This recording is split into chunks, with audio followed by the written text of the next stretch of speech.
خدیجہ عمر صاحبہ، آپ کا تعلق مسلم لیگ سے ہے، یعنی کاف سے آپ کا تعلق ہے.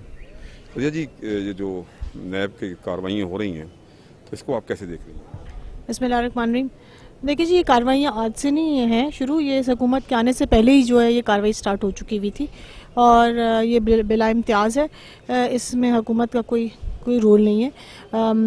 یہ بلا امتیاز کارروائیاں ہو رہی ہیں، اور میں سمجھتی ہوں کہ میرا خیال ہے یہ اب وقت آ گیا ہے کہ جس نے اس ملک میں پیسہ کھایا ہے قانون، اگر تو وہ ضرور کٹہرے میں آگے کھڑا ہو کے جواب دے، اور اگر وہ بے گناہ ہے تو وہ بری ہو جائیں گے. میرا خیال ہے اس میں کوئی اتنی پریشان ہونے والی بات نہیں جتنا واویلا مچایا جا رہا ہے. تاثر جو ہے کہ حکومت اور جو ہے نا یہ بی ٹیم ہے نائب بن گئی ہے، اس پر کیا تاثر؟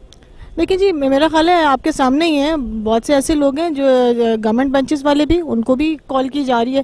تو یہ بلا امتیاز ہے، اس میں کوئی کسی قسم کو یہ نہیں کہ اپوزیشن کو کیا جا رہا ہے. اور ویسے بھی نیب کا ایک اپنا رول ہے، اس کا حکومت کے ساتھ